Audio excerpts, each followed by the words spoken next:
dan wa annaman wal amalu, dan mengamalkan bil ilmi. Jadi bukan hanya berhenti ketika ada dalil, tapi wajib beramal bil ilmi, dengan ilmu. Jadi para salafun as-salih rahmatullah alaihim, mereka itu masa wahirsuhum, semangat mereka di dalam beramal itu bukan sekedar karena ikut-ikutan. Kamu gini, kayak gini, kenapa kamu melakukan ini?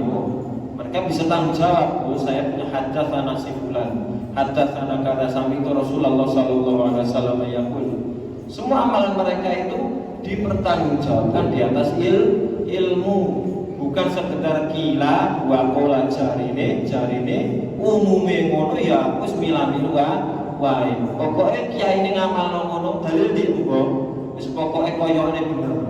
Wis ngono ae. Itu bedanya kita dengan para salafun as-salih rahmatullah alaihim. Wa anna man amila, dan sesungguhnya orang yang beramal bima balaghahu, dengan apa yang sampai kepadanya, faqad ahsana, maka sungguh dia telah berbuat kebaikan. Dan ini sebagaimana ucapan Said ibnu Jubair kepada Husain ibnu Abdurrahman, qad ahsana man intaha ila ma sami'a, sungguh telah berbuat baik, benar orang yang sampai kepadanya apa yang telah dia dengar.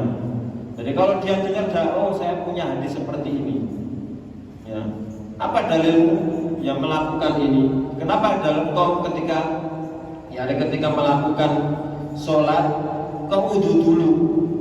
Ya, saya tahu hadis Nabi alaihi salatu wassalam, iftahus sholati al wudu wa tahrimuha at-takbir wa tahliluha at-taslimu. Iya benar. Jadi kunci sholat itu wudu, pengharamannya dari hal-hal yang membatalkan sholat itu adalah dimulai dengan takbir, penghalalannya adalah dengan salam. Kenapa ketika engkau membaca Quran, ketika engkau mulai dulu dengan ta'awud isti'adzah? Oh, saya tahu dalil. Apa dalilnya? Allah Subhanahu wa taala berfirman, wa idza qara'tal qur'ana fasta'idz billahi minasyaitonir rajim. Ketika engkau membaca Al-Qur'an, maka fasta'idz billah, mintalah perlindungan kepada Allah dari syaitonir rajim, yaitu isti'adzah ketika hendak membaca Al-Qur'an. Ini orangnya apa? Al-amalu ala ilmin, beramal di atas ilmu, dan dia telah baik karena dia beramal sesuai dengan apa yang dia dengar. Kemudian faedah yang kelima dari hadis ini, tablighul ilmi, menyampaikan ilmu, bitalattufin, dengan lemah lembut, wa hikmatin, dengan cara hikmah. Ini diambil dari apa? Ucapan Said ibnu Jubair rahimahullah taala kepada Husain ibnu Abdurrahman. Wahai Husain, yang pakai shad, qad ahsana man intaha ila masana, benar kamu itu meruqyah ya karena ketika aku terkena sengatan. Tapi aku akan tunjukkan kepadamu yang lebih baik dari itu, yang mana ini adalah apa yang kita jelaskan kemarin, lebih menyempurnakan kepada ketawakalan kepada Allah Subhanahu wa taala. Aku mendengar Nabi alaihi salatu wasallam, ya, di Abdullah bin Abbas, bahwasanya akan ada 70.000 orang yang masuk surga tanpa hisab, juga tanpa azab. Siapa mereka? Humul ladzina la yastarqun. Jadi mereka ini adalah orang-orang yang enggak minta di rupiah. Kamu benar, rupiah enggak salah. Cuma yang lebih afdolnya seseorang hendaknya itu tidak minta di rupiah. Kita jelaskan kemarin, yang afdol hendaknya seorang itu, ya kalau semisal seseorang datang kepadanya merupiah dirinya tanpa dia mintai, ya itu lebih baik. Dalam rangka apa? Saling tolong menolong kepada sesama muslim. Atau dia merupiah kepada dirinya sendiri, maka ini jelas lebih afdol. Yang dimakruhkan adalah bahumul ladzina la yastarqun wa la yaktawun, orang-orang yang enggak minta di rupiah, wa la yaktawun, dan juga enggak minta diobati dengan cara kai. Yang kemarin telah kita sampaikan, ya, makna muladzina la yastarqun. Adapun kai, ya, kita jelaskan kemarin bahwasanya kai itu ya pengobatan yang biasa orang-orang dahulu lakukan, menggunakan apa? Jadi Jadi besi dipanaskan, ya besi dipanaskan kemudian didekatkan kepada orang yang tertimpa suatu penyakit. Dan ma'ruf yang dahulu dan mungkin sampai sekarang juga di sebagian tempat bahwasanya kai itu termasuk pengobatan yang sangat mujarab. Maka sampai ada ucapan dari orang-orang Arab bahwasanya akhirud dawa kai. Jadi akhir pengobatan itu kai. Kenapa seperti itu? Jadi banyak orang itu diobatkan sana kemari, diobati kada waras-waras, yang enggak sembuh-sembuh. Qadarullah, takdiri Allah masyafa'al. Kemudian akhirnya apa? Ujung-ujungnya diobati dengan cara kai. Qadarullah banyak yang sembuh. Dan kai ini hukum asalnya adalah boleh. Sebagaimana Nabi alaihissalatu wassalam ketika pernah Ubay bin Ka'ab radhiyallahu ta'ala sakit, Rasulullah mengirim kepada Ubay bin Ka'ab tabiban, seorang tabib, dokter kalau bahasa sekarang. Jadi tabib dikirim kepada Ubay bin Ka'ab yang ketika itu sedang sakit. Maka tabib ini adalah mengkai, yang mengobati Ubay bin Ka'ab dengan cara kai. Andaikan kai itu dilarang, nggak mungkin Nabi Rasulullah SAW mengirim tabib yang semisal dengan itu. Menunjukkan bahwasanya hukum kai itu adalah diperbolehkan. Cuma andaikan bisa ditinggalkan, karena apa? Kalau layas tarfun jelas karena ada di situ ada unsur memintanya, dan rukyah di situ ada unsur mengurangi ketawakalan meskipun nggak masuk dalam hukum asalnya boleh. Kalau kai, yaitu seorang itu seakan-akan ya ada sedikit kecondongan kalau udah dikai ini waras nih. Ya, ini ada sedikit goncangan dari sisi ketawakalannya kepada Allah Subhanahu wa Ta'ala. Maka andaikan dia sabar dengan penyakitnya, dia berdoa, dia berobat dengan mengambil sebab dengan pengobatan yang lain, maka itu adalah lebih ahsan kepada dirinya. Maka inilah rahasia kenapa orang-orang ini yang benar-benar haqqaqat tauhidan, benar-benar merealisasikan tauhid dengan sebenar-benarnya, dengan sempurna, bahkan meminta ruqyah meminta kayu ditinggalkan, maka mereka pantaslah masuk surga tanpa hisab dengan tanpa azab. Yang semisal ini saja ditinggalkan, apalagi perkara-perkara yang jelas dilarang. Seperti apa yang terakhir? Umul ladina la yastarqun wa la yattaqun wa la yatatayyarun, dan ini diharamkan. Kata Nabi alaihi wasallam, at-tiyaratu syirkun. Tiaro beranggapan sial, ya itu adalah kesyirikan. Budal lunga ono manuk, aku budal berangkat ngidul. Iki ono sekumpulan burung mibreno di ngalor wae iki koyo bahaya kuwi pergi. Kasih doa ini. Ini orang-orang Arab dahulu jahiliyah dahulu seperti itu. Ini namanya tiaro, tasya'um, beranggapan sial. Nikah, ya kita sebut kebetulan. Rasido apa rasido?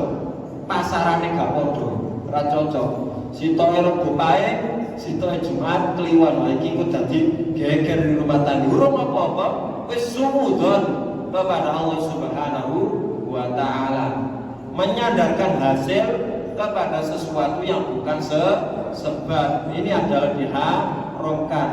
Mau meminta rupiah saja enggak masuk pada golongan 70.000 orang yang masuk tanpa hisab tanpa adab, apalagi yang tiarok, orang yang beranggapan sial. Apa nih? Keciciran cecat, wah ini ya dan semisalnya. Namanya tiarok. Apalagi ya, ono kupu mlebu lagi, ono tamu gede nih. Tambah gede kupune wah iki tamu ampun. Masyaallah. Apa hubungannya coba?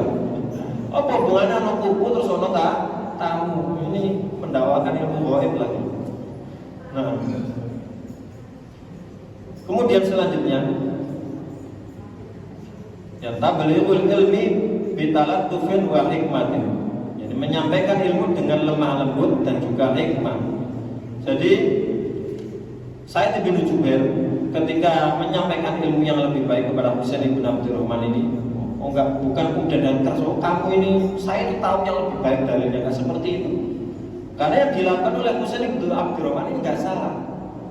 Cuma beliau, ya ini guru pada Masya Allah, guru kemudian tanya kepada murid atas amalan yang dia lakukan, kemudian murid menyampaikan dalil, enggak kemudian disalahkan, tapi beliau dengan lemah lembut menyampaikan bahwasanya ada yang lebih baik dari itu.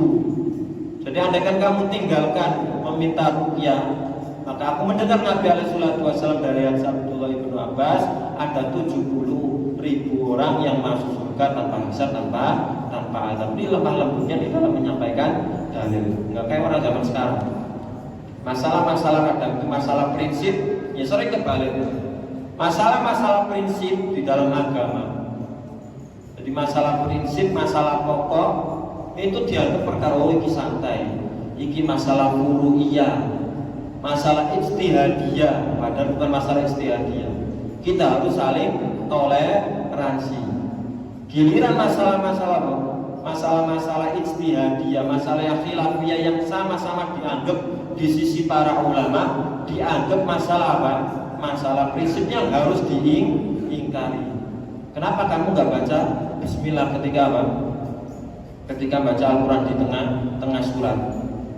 Taunya dia seperti di pokoknya baca Al-Quran, bahwa di awal surat, bahwa di tengah surat harus baca, ya, harus pokoknya itu baca Bismillah. Padahal ini khilaf yang mutabar isi para ulama. Banyak di antara mereka, dan ini tarjinya Lajnah Daimah, saya dan juga yang lainnya, yang membaca Bismillah itu kapan? Ketika Anda membaca di awal surat selain surah At-Taubah. Adapun di tengah-tengah surat, maka disyariatkannya sebagaimana keumuman ayat fa idza qara'tal Qur'ana, ketika engkau hendak membaca Al-Qur'an. Namanya hendak membaca Al-Qur'an itu umum, baik di awal maupun ketika di pertengahan surat. Allah katakan secara mutlak fasta'id billah. Yang diperintahkan itu cuma meminta isti'adzah, membaca a'udzu. Ini perkara khilafiyah di antara para ulama, bukan tempat ingkarul munkar. Tapi sebagian orang masya Allah sampai kepada suatu ilmu, ya pokoknya aku roh gini wis ono orang mau coba Bismillah ini diingkari, masya Allah, seakan-akan jatuh pada kebatilan. Ini nggak benar. Ya ini nggak benar. Banyak sekali masalah-masalah khilafiyah kemudian disikapi dengan sikap yang nggak semestinya. Ini loh coba para salafun sholih. Padahal yang sesuatu itu diperbolehkan, tapi ada yang lebih baik dan dilakukan, ini ada sesuatu yang makruh, enggak dengan keras mengikat, artinya disampaikan dengan cara yang lemah lembut. Itu asal di dalam dakwah. Ud'u ila sabili rabbika bil hikmati. Dakwahlah, sampaikan ajalah kepada jalan Rabbmu dengan cara hikmah, ya bukan dengan cara kekerasan. Hukum asal di dalam dakwah itu bitalantufin wa hikmatin, dengan lemah lembut dan penuh hikmah, bukan dengan mendelik, ya bukan ya. Selanjutnya, faedah selanjutnya yang keenam adalah ibahatul ruqyati, bolehnya ya ruqyah. Jadi ruqyah itu maksudnya mubah, dan ini diperkuat oleh hadis Nabi SAW yang diriwayatkan oleh Imam Muslim dan juga yang lainnya. Kata Rasulullah, la ba'sa birruqa ma lam takun syirkan. Kata Rasulullah, enggak masalah seseorang itu melakukan ruqyah selama ruqyah itu enggak ada unsur kesyirikan. Jadi sebagaimana kita sampaikan di awal, ruqyah itu ada dua. Ada namanya ruqyah syar'iyah, dan ada ruqyah yang tidak syar'i. Ruqyah syar'i itu yang terkandung di dalamnya doa-doa, terkandung di dalamnya apa? Bacaan-bacaan Al-Quran atau hadis-hadis atau doa-doa yang ma'thur, yang datang dari Nabi SAW. Dan ruqyah itu bukan hanya kena jin tok, ya, kena jin di ruqyah, tapi bukan hanya pada ketika seorang ini terkena gangguan dari jin ataupun syaitan. Orang sakit, ya sakit secara fisiknya itu juga disyariatkan untuk di ruqyah. Dan ada ruqyah yang kedua, yang ghairu syar'i, dengan jambi-jambi yang mengandung kesyirikan, yang biasa dilakukan oleh sapa? Mbak, saking orang-orang mbak dukun, nom-nom dukun lagi, pak dukun, kakak-kakak dukun lagi, paranormal tapi ya. Jadi enak kalau dijuluki paranormal, para pai dibuat paranormal. julukannya apa? Paranormal terus apa lagi? Apa lagi? Orang goblok ya. Bukan orang pintar ngenai. Jadi datang pasien ya, di Woco Komat Kamit sembuh, masya Allah. Ini ruqyah yang ghairu syar'i yang banyak mengandung kesyirikan dan sering yang mereka itu bekerja sama dengan jin dengan syaitan. Ini ruqyah yang diharamkan. Nah. Kemudian selanjutnya faedah yang ketujuh, irsyadu man akhadha bi syai'in masruhin, membimbing man akhadha kepada orang yang mengambil bisyai'in masru'in dengan sesuatu yang disyariatkan, yakni meminta ruqyah. Dibimbing kemana? Ila ma huwa afdalu minhu, kepada yang lebih baik darinya. Yani benar-benar tawakal kepada Allah, tidak meminta ruqyah kepada orang lain. Ya, tidak meminta ruqyah kepada orang lain. Ingat ya, tak ulangi. Jadi ruqyah asalnya itu diperbolehkan. Jadi ada namanya ruqyah. Jadi dia itu diruqyah orang lain. Ini boleh ya, kata Nabi SAW, man istata'a minkum ayyang fa'ali akhihi falyanfa'hu. Hadis yang diriwayatkan oleh Imam Muslim, Ahmad dan juga yang lain. Kata Rasulullah, barang siapa yang bisa di antara kalian mampu untuk memberikan manfaat kepada saudaranya, hendaknya dia memberikan manfaat. Dan di antara memberikan manfaat ini umum. Di antaranya adalah meruqyah saudaranya meskipun tanpa diminta. Ya, ini yang lebih baik. Jadi enggak tanpa diminta terlebih dahulu, ada saudara, ya Allah kamu sakit apa? Enggak tahu, anakku tiap dengar adzan itu muring-muring terus. Ini ada seperti itu banyak sekali. Jadi datang waktu malam, waktu maghrib, masya Allah, enggak mau keluar kamar, mau marah-marah, apa-apa dibantingi. Ya, ini bisa jadi adalah gangguan dari jin, gangguan dari setan. Ngomong dia kan dari Allah. Kena sakit apa? Ya kalau sekarang kan mending ke dokter. Enggak, larinya ke dukun. Dukun itu bukan nambahi menyelesaikan masalah, tapi justru nambahi masalah. Usul. Aku mari raiso mlaku. Ya, jadi ono wong tiba anake masalah. Dibawa ke dukun, didongani sembah komat kamit gak masuk akal. Tulung kok jabutna ulune pitik, kok jumlah sekian dikongkon naruh di, masya Allah, serakaran. Kok darurat kelihatan sembuh yang benar. Tapi apakah selesai masalah sampai di situ? Nggak akan selesai. Setan itu ngasih manfaat kepada manusia itu nggak gratis. Dia itu minta imbalan. Dan imbalannya bagaimana dia berusaha mengganggu dan menyesatkan anak Adam. Nanti pasti ada kedepannya bola, entah kenapa. Itu pasti. Dan itu butuh kepada diruqyah dengan ruqyah syariah. Kasihan orang terhalang, masya Allah. Jadi tiap hari kadang ada orang itu yang masya Allah, ya gini kita lihat ada orang dulu waktu di pondok itu, masya Allah. Jadi dukun dia asalnya dukun di para gak normal ya. Datang dia ingin bertobat kepada Allah 4 tahun ya, besakti jadi 4 tahun nggak bisa tidur, motornya merem, tapi dia nggak merasakan tidur, dia merem toh. Bayangin 4 tahun nggak tidur. Jasadnya kita tidur, yang lorong-lorong juga katanya. Yang kita lihat seperti itu, tapi dia nggak merasakan tidur. Ono wong lewat ya keringi, ono wong ngomong yang kedengaran. Itu bayangin 4 tahun, dan ini adalah gangguan dari syaitan, dari jin. Dikasih manfaat Yusuf ngobati ini, tapi setan itu nggak ada yang gratis. Ya nggak ada yang gratis. Ditinggal meninggal orang yang sebelumnya, diganggu anak keturunannya. Ya, makanya ya jauhilah perbuatan kesyirikan, jauhi dukun. Itu namanya ketika orang yang menderita seperti itu, ya maka hendaknya seorang itu ketika mampu punya hafalan yang banyak dari Al-Quran, boleh baginya untuk meruqyah ya kepada orang lain. Atau yang lebih afdolnya meruqyah dirinya sendiri. Kemudian faedah yang ke-8, fadilatun nabiyina Muhammadin sallallahu alaihi wasallam. Hadis ini menunjukkan tentang keutamaan Nabi Muhammad sallallahu alaihi wasallam. Haitsu dari sisi uridot ditampakkan alaihi kepada Rasulullah apa al-umamu pirang-pirang umat.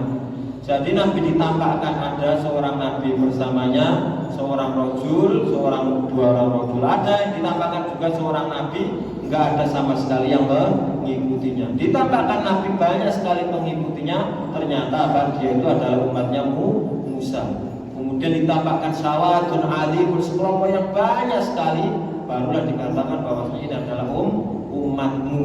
Jadi Nabi ditampakkan umat-umat sekian banyak umat, baik umat beliau maupun umat-umat Nabi-Nabi terdahulu. Ini tentang menunjukkan tentang keutamaan dari Rasulullah Shallallahu Alaihi Wasallam. Kemudian faedah ke-9, annal anbiya, bahwasanya para nabi iku mutafawituna bertingkat-tingkat fi adadi atba'ihim, pada bilangan pengikut mereka. Jadi pengikut para nabi itu adalah bertingkat-tingkat. Ono sing akeh, ono sing rada akeh, ono sing gak sepiro akeh, ono sing saiki, ono sing blas gadas gak ada pengikutnya. Tapi bukanlah dalil bahwasanya nabi itu kemudian tidak membawa kebenaran. Nabi itu membawa kebenaran. Cuma yang namanya kebenaran ya ada yang berpaling dan ada yang mengikuti. Dan ini kembali ke faedah yang ke-10 ya.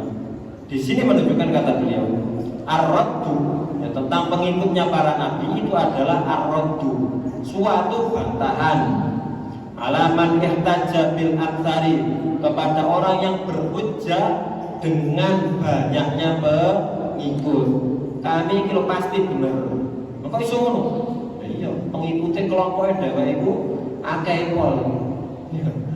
Jadi pengikut kelompoknya itu banyak ekol, katanya itu berarti pasti di atas kebenaran.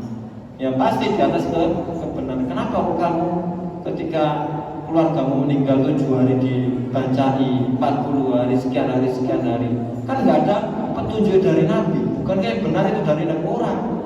Oh, masyarakat umumnya seperti itu, baku biar yang ngono, pak biar yang ngono, berarti itu benar. Itu orang yang berdalil dengan sekedar jumlah banyak-banyaknya orang yang mengikuti.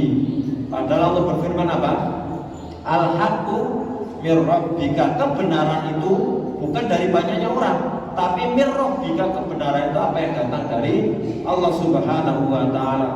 Allah Subhanahu wa taala juga berfirman kepada Nabi Muhammad sallallahu alaihi wasallam, wa entuti, dan jikalau engkau Muhammad mengikuti, mentaati aktsar man fil ardi, kebanyakan orang di muka bumi, apa yang terjadi kata Allah? Yudillu ka an sabilillah, justru mereka ini akan menyesatkanmu dari jalan Allah Subhanahu wa taala. Kalau sekedar ngikut orang yang banyak, bisa-bisa orang yang banyak itu adalah menyesatkan dari jalan Allah. Benar dan tidaknya sesuatu itu adalah qala Allah wa qala Rasulullah, meskipun pengikutnya sedikit. Wa za'ama, dan dia menyangka annal haqqa, bahwasanya kebenaran itu mahsurun, terbatasi fihim, pada banyaknya pengikut. Ini enggak benar. Jadi kebenaran Islam itu bukan agama sekedar ake-akean pengikut, enggak. Islam ini adalah agama ilmu. Bener enggaknya suatu amalan, bener enggaknya suatu perbuatan, itu ketika mabniyun alal ilmi, dibangun di atas ilmu. Dan ilmu itu adalah apa? Qala Allah wa qala Rasulullah, iki ayate, iki hadise. Dan harus digarisbawahi apa? Ala fahmi salafinas sholih, dibangun di atas pemahaman salaf. Karena banyak orang yang apa? Sekedar mendatangkan dalil, tapi nggak ada dari para salaf, dari pendahulu umat ini, bahkan akwal dari para ulama satu pun yang berdalil dengan pemikiran suatu orang tertentu. Jadi datang iki ono ayate seperti ini, penting ono kata-kata yang mirip, iki dalile. Padahal nggak mesti seperti itu. Kenapa nggak ada yang memahami? Rasulullah nggak memahami seperti itu. Para sahabat nggak ada yang memahami wala mengamalkan. Para ulama juga nggak membahas di dalam kitab-kitab mereka. Ente tahu dari mana kemudian maksudnya seperti itu? Ini menafsirkan dengan akal dan hawa nafsunya. Ya. Ini nggak boleh ya. Jadi kalau misalnya tonggoe kiwa tengen kok apa jenenge tonggoe ana wong meninggal, tonggoe kiwa tengen depan belakang, kok iki kandhane apa namanya malam ke-1, malam ke-2 sampai malam ke-7 dibacai, ditahlili, kemudian kita diundang, kok iki nggak usah gentar. Ya selama kita di atas kebenaran, nggak usah merasa mudah dilokno wong. Lisan manusia itu cuma sebentar. Cercaan manusia itu cuma sepanjang lidahnya. Ya kita memilih binasa di hadapan Allah Subhanahu wa taala, tapi sekedar selamat sebentar dari cercaan manusia. Ini orangnya apa? Menuruti apa? Pengen enak etok, gelek selamat etok, cari zonanya nyaman. Tahu yang dilakukan oleh sebagai manusia itu nggak benar. Ya, tapi apa? Ya karena kainan itu enggak dengan diwawu. Ya kita amalkan. Ya berapa banyak tanggo kanan kiri? Ya biasa saja. Ya sehari 2 hari nanti orang akan tahu dia nggak seperti yang akan dibiarkan. Perhatikan hadis Nabi alaihi wasallam. Ya'ti 'alan nasi zamanun, akan datang kepada manusia itu suatu masa.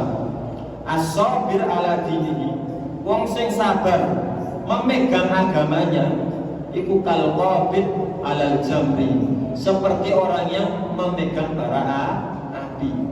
Dilepaskan iki kok agamaku, enggak dilepaskan, dipegang kok panas. Apa kata Nabi alaihi wasallam? Badal Islamu ghariban wa sayaudu ghariban. Islam datang dalam keadaan keterasingan, aneh, kok iso nyembah kok cuma ilahan wahidah. Inna hadza la syai'un ujab, kata orang-orang musyrikun. Jadi Muhammad ini kok ngajak wong itu menyembah satu Tuhan toh. Inna hadza la syai'un ujab, ini suatu yang aneh. Itu awal Islam. Datang kemudian apa namanya? Kama bada, Islam itu akan kembali juga dalam keadaan asing. Kok aneh ra umum. Jadi orang mati kok ora diselamati. Ya, kok ora diselamati. Ini ra umum. Kata Rasulullah, fatuba, yang beruntung itu siapa? Al-ghuraba, orang yang asing ini.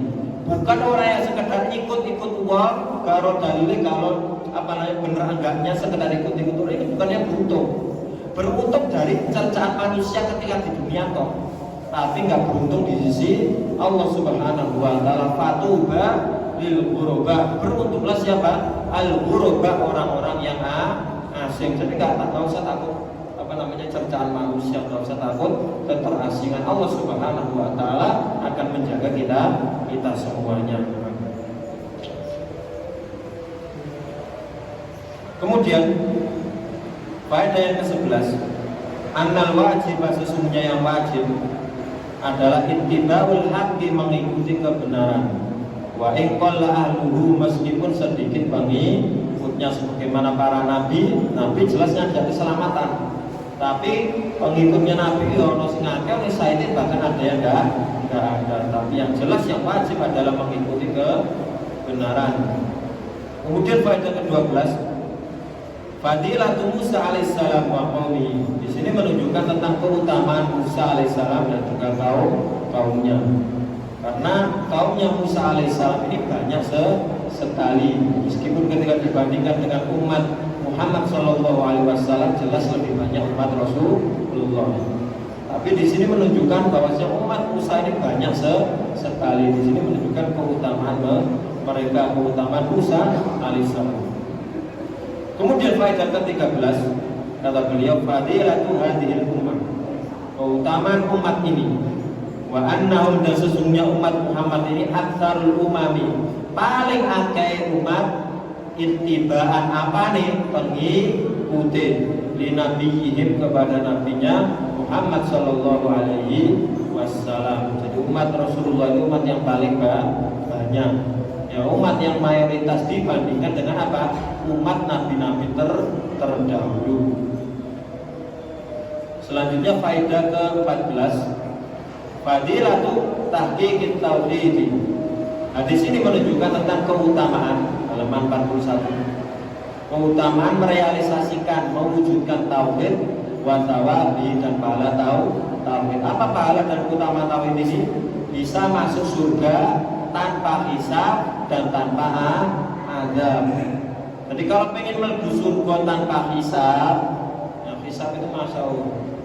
Semakin banyak nikmat yang kita rasakan, semakin banyak harta kita, ya, semakin banyak waktu yang kita pergunakan, itu semakin panjang penghisapan. Kamu punya harta sekian, gajimu sekian bulan, kamu gunakan untuk apa? Punya HP digunakan untuk apa? Ya, kemudian harta apapun yang kamu miliki kamu gunakan untuk apa? Semuanya ada hisabnya satu. Semakin banyak tambah dua hisabnya. Jadi kalau jadi Mas Nabi itu mau kita nembone mal swalayan tambah akeh tukune tambah suwe noka kasire, tapi ini bukan tentang belanja. Masya Allah.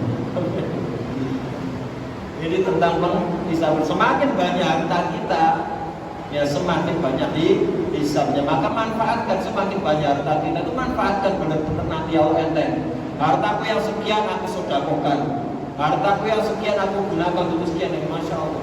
Ini mempermudah bisa makan mau melarat. Apalagi taat itu masya Allah semakin ringan hisab. Ora dia apa kok coba. Ya uripe duwe ya wis mangan.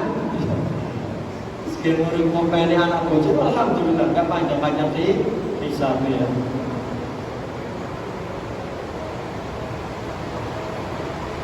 Kemudian yang ke-15, ibahatul munadzarah, yakni bolehnya munadzarah, diskusi. Masih kedengaran ya? Ibahatul munadzarah, bolehnya diskusi fil ilmi pada bab ilmu. Jadi sebagaimana diskusi antara siapa ini? Jadi Sa'id ibn Jubair dengan muridnya Husain ibn Abdurrahman tentang terkait masalah rupiah. Ini diskusi ilmiah. Wal mubahat tadi dan pembahasan fi nususi syar'i terkait dengan nas-nas syariat. Oh saya ini kita rupiah, alasannya apa ini? Oh ada yang lebih baik, tapi apa ya dalilnya kada wa kada. Ini saling menyampaikan dalil. Ini sesuatu yang diperbolehkan. Ingat ya, bahasa saya adalah munadzarah, yakni diskusi, bukan berdebat. Beda ya antara diskusi ilmiah. Kalau diskusi ilmiah itu cari ilmu, cari apa kebenaran. Kalau berdebat itu cari pembenaran. Jadi meskipun dia itu di atas kebatilan, tapi kalau orang berdebat itu ngotot wae. Dia ngotot saja pokoknya ujung-ujungnya pokoknya. Akhirnya apa? Bukan faedah ilmu yang didapat, tapi justru adalah permusuhan wal baghdad dan juga kebencian antara orang yang saling berdebat. Ya. Dan diskusi ilmiah ini lil istifadah, untuk mengambil faedah wa idharil haqqi, dan juga untuk menambahkan kebenaran. Jadi kalau berdebat itu hukum asalnya adalah dilarang. Kata Nabi alaihi salatu wasallam dari hadis Abu Umamah, kata Rasulullah, ma dhalla qaumun ba'da hudan, tidaklah tersesat suatu kaum setelah petunjuk, illa annahum utul jadal, kecuali mereka itu diberikan senang berdebat. Perhatikan kata Nabi, ma dhalla qaumun ba'da hudan, tidaklah tersesat suatu kaum setelah sampai kepadanya petunjuk. Cirinya apa? Illa annahum kanu utul jadala, mereka ini diberikan senang debat. Ono apa saiki ora trimo. Tanya bukan cari istifadah. Ini sering kita dapati. Jadi tanya tentang dalam satu majelis, dia tanyanya bukan cari kebenaran, tapi ingin berdebat. Ini nggak usah dilayani seperti ini nggak bagus. Jadi bukan dapat petunjuk, tapi justru mereka ini akan apa? Udollah kaum, sebab tersesatnya mereka. Jadi senang debat itu kayak Bani Israel, bukan nambah hidayah, bukan nambah ilmu, tapi nambah tersesat. Maka jauhi perdebatan. Makanya diantara etika ahli sunnah wal jamaah adalah menjauhi al-mira wal jidal, perdebatan dan juga yang semisal dengannya. Nah, jadi kalau orang debat itu nggak lepas, dari pasti ada kan dia benar, ya dia benar, tapi kemudian apa? Dia itu kalah pinter omong. Jadi benar yang dia sampaikan cuma kalah omong lain. Ya kalah omong akhirnya apa? Seakan-akan kebenaran itu sesuatu yang batil. Kemudian kebatilan ya karena orang yang membawa itu pinter omong lain, seakan-akan sebuah kebenaran. Orang yang menyaksikan dulu berarti yang menang debat ini berarti yang di atas kebenaran, padahal nggak mesti. Dan ada orangnya apa?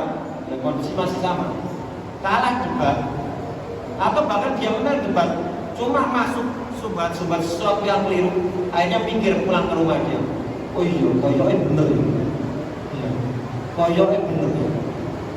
Jadi dia itu di atas kebenaran tapi karena masa koncone apa teman debat ini pinter luar biasa, pinter ngomong tapi akhirnya apa? Dia muncul kerancuan di dalam dirinya, kemasukan subhat, ya fitnah. Makanya kata para ulama, al fitnah itu khotofa, fitnah itu menyambar-nyambar ke bumi. Wal qulubu dhaifah, hati itu lemah. Hati itu lemah, maka jauhi perdebatan al-mirah dan yang semisal dengannya. Kalau diskusi ilmiah sama syarat cari kebenaran, maka ini sesuatu yang dianjurkan. Tapi kalau debat, ketika nggak ada faedahnya, ingat ya, kalau nggak ada faedahnya dan yang berdebat ini nggak pinter-pinter amat, ya maka adanya dijauhi. Berapa menit lagi? 9 menit. Terima kasih. Kemudian faedah selanjutnya. Pada yang ke-16, umku ilmis salafi, dalamnya ilmu para salaf. Kenapa seperti itu? Dima'rifatihim, karena pengetahuan mereka. Annal madhurina, bahwasanya memang mereka yang disebutkan oleh mereka ini fil hadis, di dalam hadis, lam yanalu, yakni apa? Para salaf, ini para sahabat. Ketika orang-orang yang disebutkan oleh Rasulullah mereka ini masuk surga tanpa hisab, tanpa adab, yakni mereka ini yang ketika itu Rasulullah masuk ke rumahnya belum menyebutkan siapa saja mereka ini. Mereka ini paham, gak mungkin dapat derajat ini kecuali dengan apa?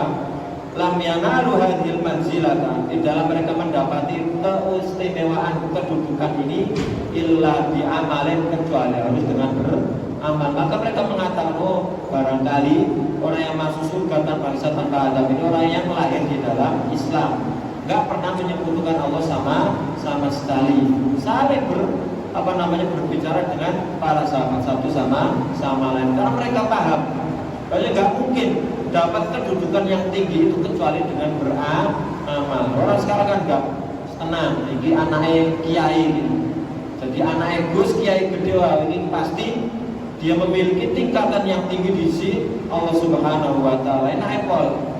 Jadi amalan rasa-rasen, modal judulnya anak kiai, modal celane Gus santai. Ya, aku ngambung tanganku oleh barokah. Oyo anko buane Pak Yai, wis aman iku oleh barokah. Ini para sahabat gak seperti itu. Mereka paham ketika ingin mendapat derajat tinggi di sisi Allah, kudu beramal. Cuma masalah amalan iki apa? Ini yang diperbincangkan di antara para sahabat. Ya wis, pegel. Insyaallah kita lanjutkan pada pertemuan selanjutnya. Kurang lebihnya kami mohon maaf. Subhanakallahumma wa bihamdika asyhadu an la ilaha illa anta astaghfiruka wa atubu ilaik. Assalamualaikum warahmatullahi wabarakatuh.